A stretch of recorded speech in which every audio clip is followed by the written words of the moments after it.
On va recevoir justement celui qui est la voix de la Formule 1 en France, celui qui nous a fait vibrer sur des victoires françaises, qui est juste là. Julien Febvre qui nous rejoint tout de suite sur Popcorn.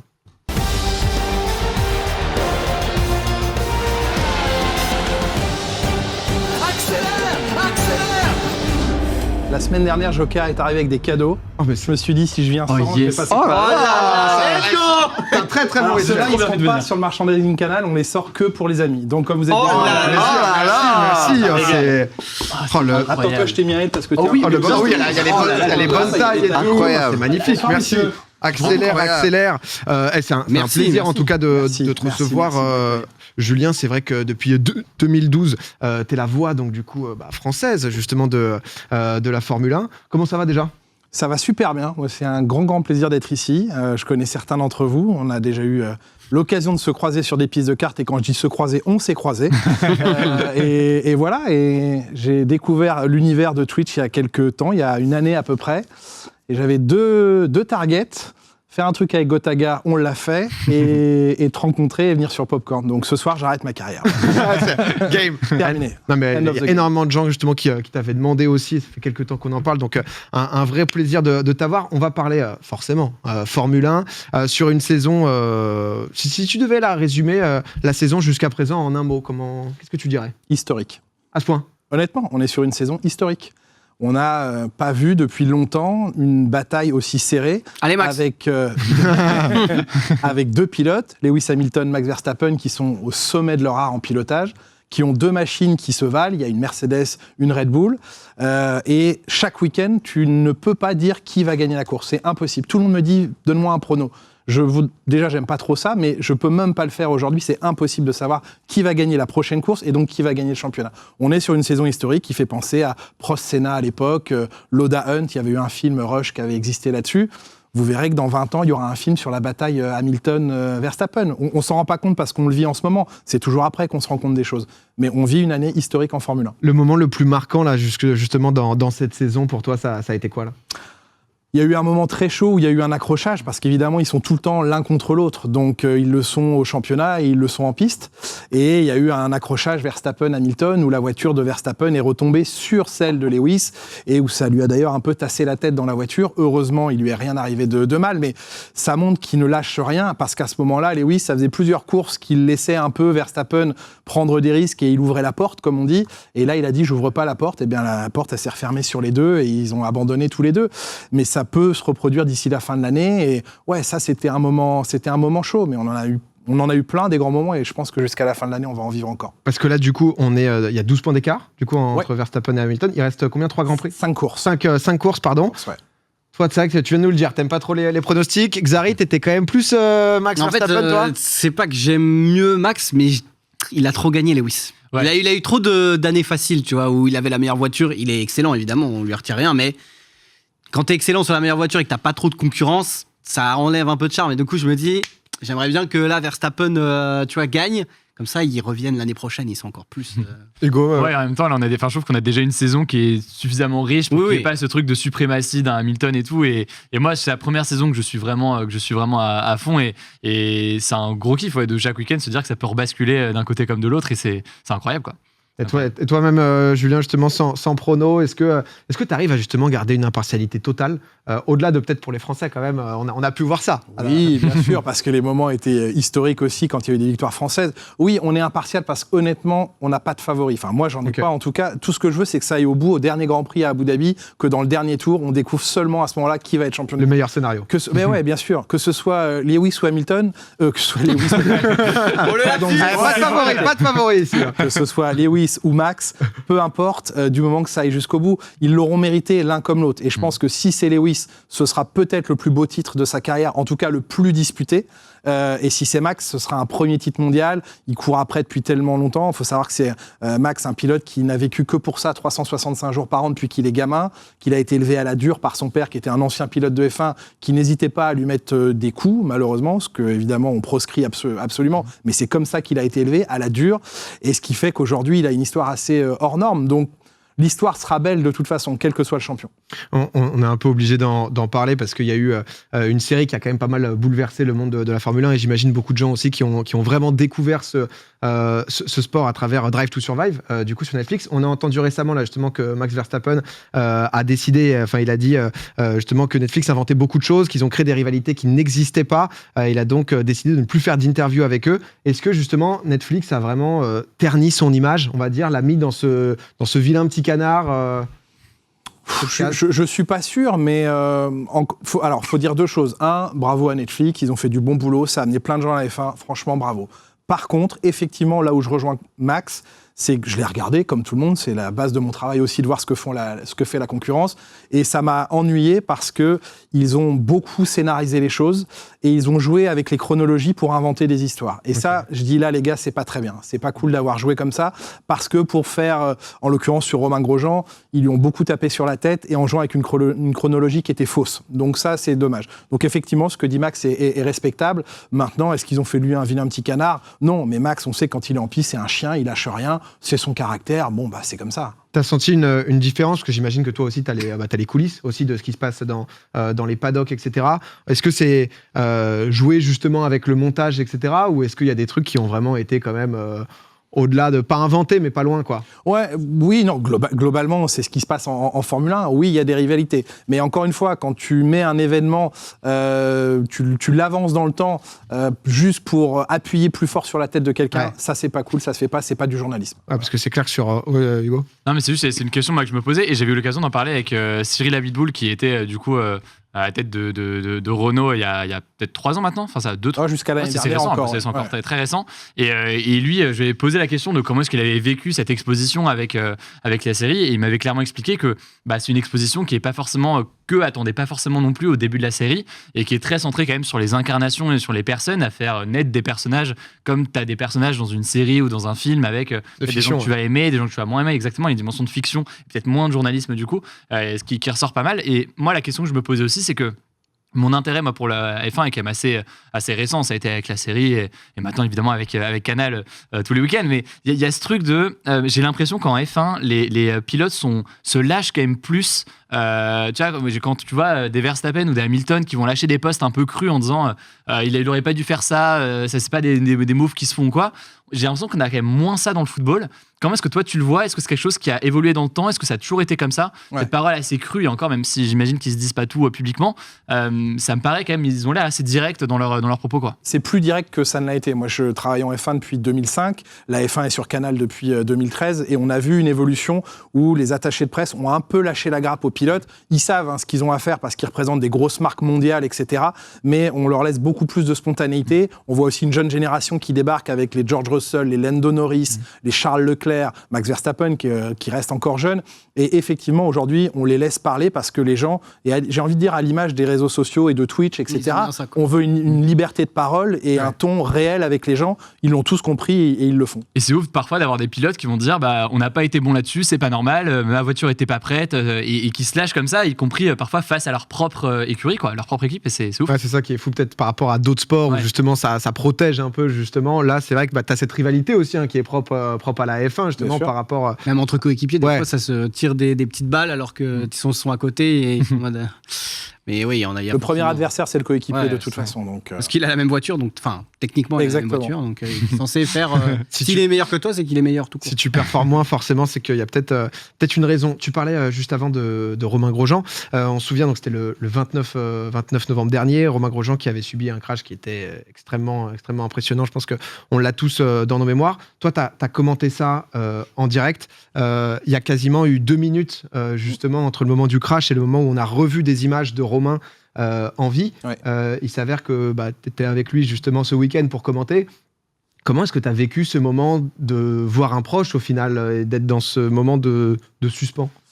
Ça a été très dur à vivre. C'est vrai que Romain est quelqu'un dont je suis très proche en dehors de la F1. Je suis son témoin de mariage, je suis le parrain de son fils, donc on est vraiment très très proches. Encore une fois, je l'ai déjà dit, mais valait mieux que je sois à l'antenne à ce moment-là que chez moi. Ça aurait été encore plus dur à vivre à la maison. Là, au moins, le fait d'être à l'antenne m'obligeait à garder un professionnalisme. Donc, le cerveau, il split, en fait. Il y a un côté du cerveau qui est détruit et qui voient des images très noires que tu essayes de chasser le plus vite possible, mais elles viennent quand même dans ton esprit. Faut pas oublier qu'on a enterré 2 pilotes ces dernières années, Jules Bianchi et Antoine Hubert, et je me suis dit, j'ai quand même pas allé aux obsèques de mon meilleur ami. Donc ça, ce cerveau-là, il gère comme il peut, et puis l'autre cerveau qui se met un peu en pilote automatique et qui commente le plus simplement. Dans ces cas-là, tu n'essayes pas de faire des grandes phrases ou de révolutionner le commentaire, tu vas à l'essentiel, tu fais simple, et t'attends. Effectivement, c'est 2 minutes 43 qui, moi, dans ma tête, ont duré une demi-heure, et à un moment donné, même au moment où on a vu Romain aller bien, il m'a fallu 2 secondes pour me dire c'est du direct, c'est vraiment lui, ah oui, ouf.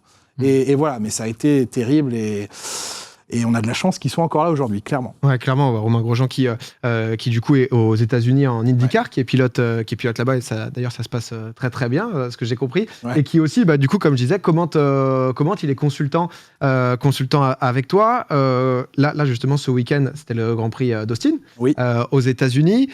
Il y a ce truc où j'ai l'impression que j'ai vu record d'audience, ça se passe de mieux en mieux. D'où ça vient justement cette hype de la Formule 1 là, depuis 2-3 ans Écoute, ça fait un moment que ça va bien. La F1, je te dis, ça fait un moment qu'elle est sur Canal, mais on mesure une évolution depuis 3-4 ans impressionnante.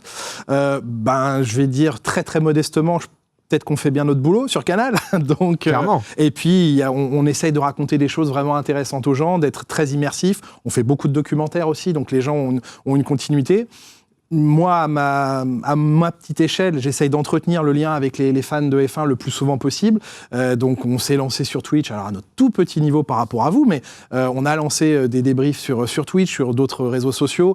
Moi, j'aime beaucoup aller au contact des passionnés. Donc voilà, il y a une très bonne communauté, très saine, très bienveillante sur Canal autour de la F1. Les Grands Prix sont beaux, je veux dire, on est servi par le scénario des courses. Et puis, que ce soit Jacques Villeneuve qui commente le plus souvent avec moi, Romain ponctuellement qui est quelqu'un de génial, Franck Montagny qui est dans les paddocks, qui va toucher les ailerons, qui rentre dans des endroits où il a absolument pas le droit de rentrer. Et des fois, je suis là à me dire, mais il va où Et ça, les gens, ils adorent, quoi. Donc, ils sont avec nous. Le nombre de gens qui m'écrivent en disant, j'ai pas pu voir les essais libres en direct, mais je me suis mis sur MyCanal dimanche soir et je me suis refait les essais libres du vendredi parce que vous nous faites marrer et tout ça. Je me dis, on n'a pas trop raté notre coup, quoi. Comment ça se passe, justement, ta semaine un peu de Grand Prix pour expliquer aux gens? Comment tu prépares ça? Parce que c'est le moment, c'est le jour J avec justement le commentary et tes envolées lyriques qu'on connaît, mais c'est aussi toute la préparation en amont, quoi. C'est comme au bahut, c'est contrôle continu, en fait. C'est-à-dire que le dimanche soir, quand le Grand Prix se termine, j'efface tous mes fichiers dans mon ordi liés à ce Grand Prix et je rattaque, j'ouvre un nouveau dossier pour le Grand Prix suivant. Et tous les jours, c'est des coups de fil, c'est des réunions. Tout à l'heure, avant l'émission, j'avais une visio avec quelqu'un de la F1 pour préparer le prochain Grand Prix, pour qu'il me donne des infos, etc. T'appelles tout le temps les gens et tu compiles plein d'infos. Il y a plein de sites très professionnels, anglais, même japonais, italiens, allemands, parce que les mecs ont plus d'affinité avec ou Mercedes ou Ferrari, etc. Nous, on leur donne d'autres infos sur les Français. Et que c'est tout le temps de la compilation d'infos. Et puis, quand on est sur place, parce que ça y est, on va commencer à pouvoir retourner sur place, la journée du jeudi, moi, je passe mon temps à parler aux gens dans le paddock, les pilotes, les managers, les ingés. Et à partir du vendredi matin, vu qu'on couvre toutes les séances en direct, et là, t'as de l'info à donner à l'antenne, quoi. Parce que là ça fait, comme tu dis, un an et demi, ça, que du coup, vous venez pas sur les Grands Prix, vous êtes à distance. Alors, on a toujours une équipe sur place. C'est-à-dire qu'on fait partie des rares chaînes de télé à avoir le droit d'être sur place. Donc, on a toujours eu un présentateur ou une présentatrice en la personne de Margot Lafitte et un consultant, Franck Montagny. Par contre, le commentaire, le cast, on le faisait depuis... Ça te manque pas, toi, Canal. Justement Si, mais ça y est, ça revient là. Ça y est, donc là, j'ai bien mangé la table et là, on va repartir. Donc, bien sûr. Moi, je suis fait pour être sur le terrain. J'ai besoin de sentir, voir les gens, j'ai presque envie de dire les toucher pour comprendre dans quel état d'esprit ils sont. Et après, quand je vais à l'antenne, je sais que ce que je raconte, c'est vrai, quoi. Parce que même, là justement, tu parlais de tout le travail que vous faites autour de Canal, mais c'est vrai qu'il y a aussi des vraies performances françaises. Justement, on avait vu avec Pierre Gasly, plus récemment Esteban Ocon, même Charles Leclerc qui est monégasque, mais on va pas dire qu'il est français. Il est français. Mais c'est vrai qu'il y a je veux dire, un regain de niveau de la France, des pépites qui arrivent peut-être aussi, justement. Il y a une construction, et c'est vrai qu'il y a eu des années où on a eu moins de pilotes présents, et là, c'est vrai qu'on a une génération ultra douée avec Esteban, avec Pierre Gasly. Ils ont tous les deux remporté leur premier Grand Prix, donc ça libère déjà de quelque chose, et ils sont extrêmement forts. Alors, c'est un sport mécanique, donc il te faut la voiture. C'est comme ça. Oui, elles sont pas toutes au même niveau. Tu disais tout à l'heure, Lewis Hamilton, il a beaucoup gagné parce qu'il avait la meilleure voiture. Non, oui, bien sûr, mais c'est lui qui a fait que chaque année, il a la meilleure meilleure voiture parce qu'il la développe, il pousse ses ingénieurs à faire la meilleure voiture. Donc, il faut aussi saluer ce travail. Mais c'est un sport où, effectivement, si tu n'as pas là ou les meilleures voitures, c'est difficile de gagner à la régulière. Donc, il leur faut ça maintenant à ces pilotes, que ce soit Esteban ou Pierre. Mais vu ce qu'ils montrent comme talent, ça finira par leur arriver. Je parlais de pépites, forcément, du coup, dans le chat, ça spammait Théo Pourchère, donc, du coup, qui est en Formule 2. Il a 17-18 ans. 18 ans. 18 il est ans. en train de passer son permis. Ouais, ce qui est assez fou. 18 ans, justement, en Formule 2. Il est bien parti pour être dans la prochaine fournée, entre guillemets. Il est bien. Alors, il faut savoir que Max Verstappen a créé un précédent en F1, c'est qu'il est arrivé à 17 ans en Formule 1, donc pas majeur et sans permis de conduire, et ça n'est plus autorisé. Okay. Donc maintenant, Théo, il doit absolument passer son permis, déjà parce qu'il en a marre que ça soit sa sœur qui conduise, mais parce qu'il ne peut pas de toute façon accéder à la F1 s'il n'a pas son permis de conduire. Mais bien sûr, il a un talent dingue, il était avec nous sur Canal vendredi, il a commenté les essais avec nous, et comme c'est quelqu'un de talentueux, il a tout de suite compris les codes et il l'a très bien fait. Et voilà, il est pas loin de la F1.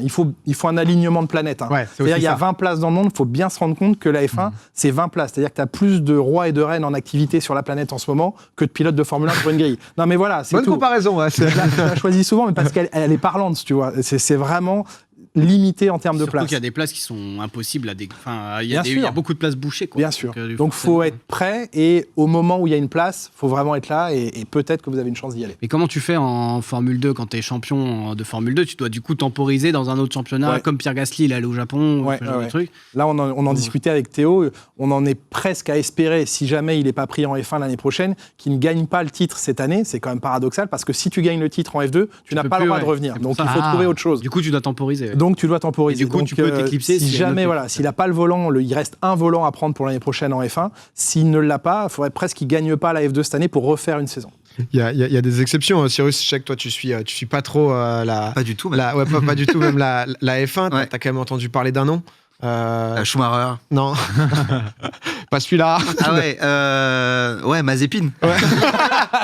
Non, c'est vrai que tu me disais que tu parlais avec un pote à toi qui faisait de la F1 et c'est le mec qui faisait de la F1, de la GT. De la GT, pardon. Ouais, et en gros, je lui demandais, t'as pas des questions que je peux poser comme ça, histoire de dire un truc et tout. Et il m'a dit, t'as qu'à dire Mazepin, qu'est-ce qu'on en pense Est-ce qu'il mérite vraiment sa place ou pas ?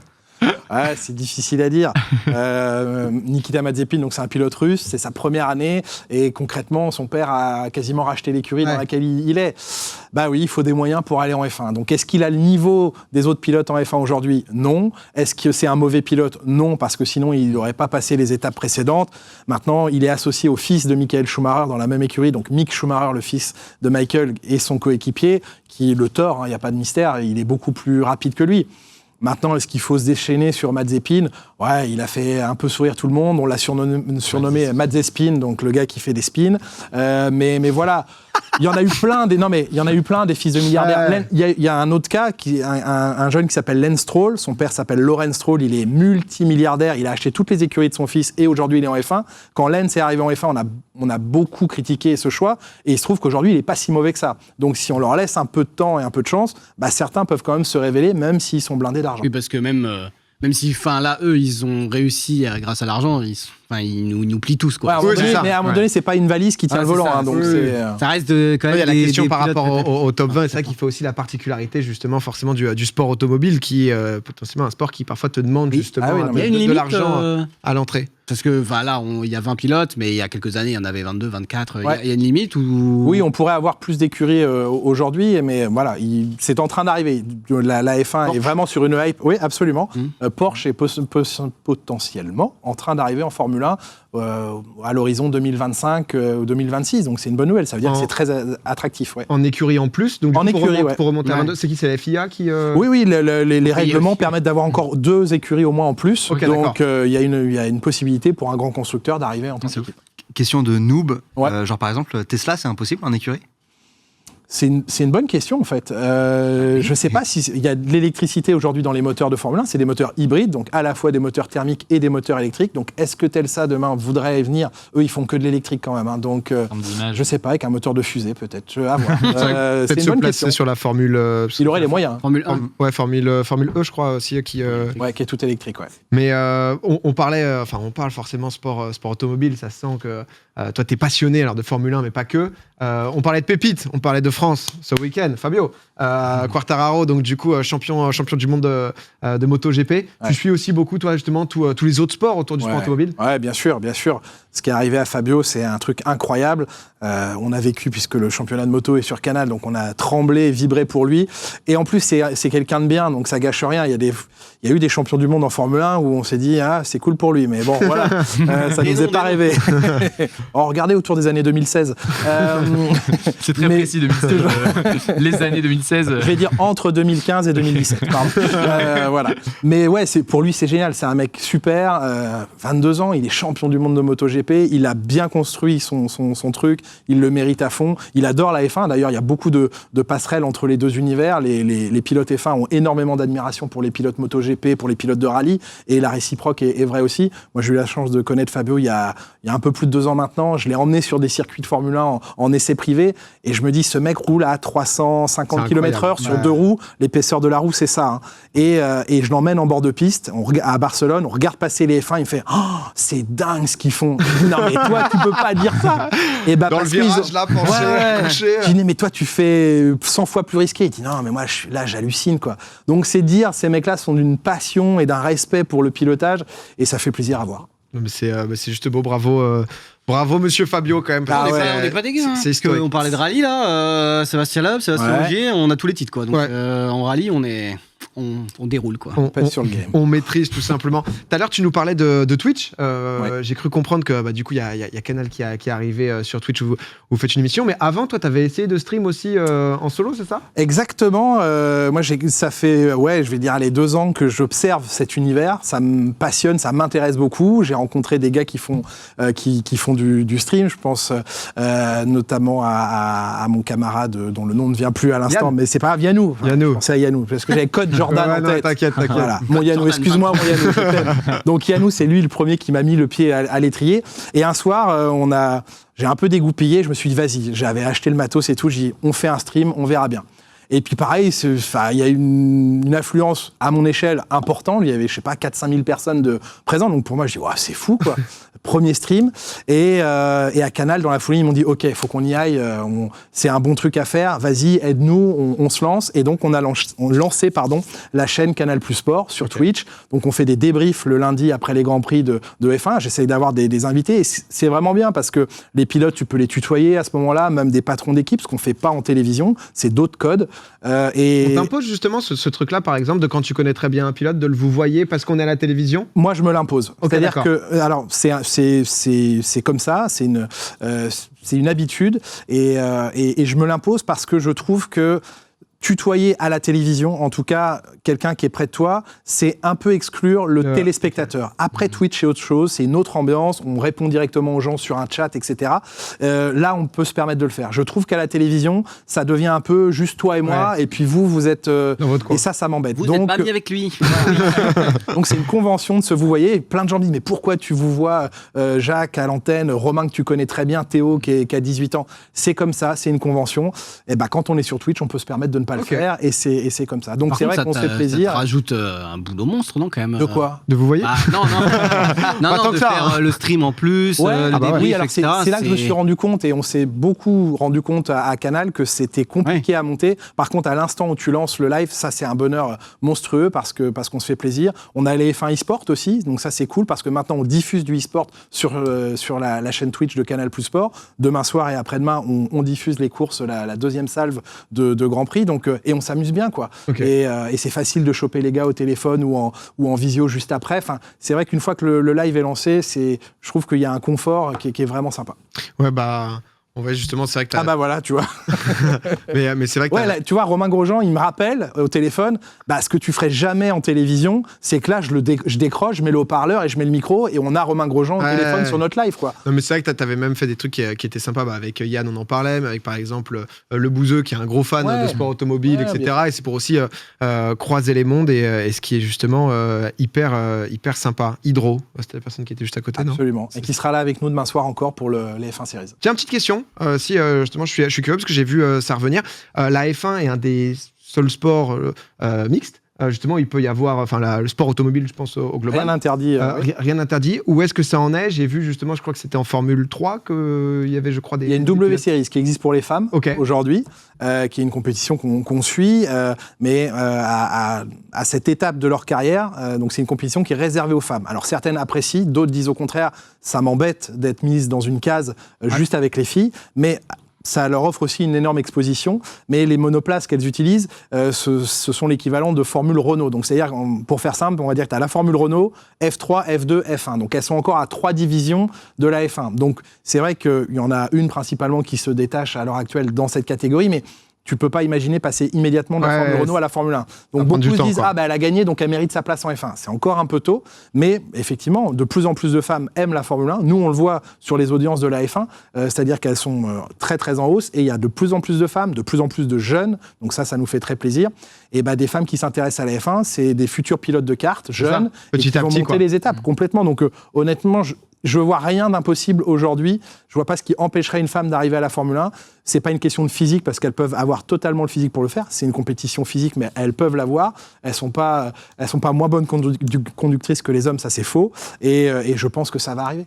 Faites du kart. Ouais, écoute, c'est vrai. Mettez-vous au karting. Non, mais ça commence avec ça. La porte d'entrée de la F1, c'est le kart. Ouais, ça commence par là. Tu commences par faire du karting, c'est sûr. Et après, tu passes à la monoplace. Mais ouais, le kart, c'est le début de tout. Ouais. Surtout que tu vas commencer ultra jeune. En vrai, le kart, tu peux avoir 5 ans et être sur un mini-kart et voilà. Quoi. Cyrus, le truc qui est ouf, c'est que tu te rends pas compte qu'à côté de toi, il y a un champion de kart, en fait. C'est ça qui est quand même. Je confirme, c'est une légende. Parce que vous avez été tous les deux sur la piste quand même. On a été sur la piste ensemble et il a gagné.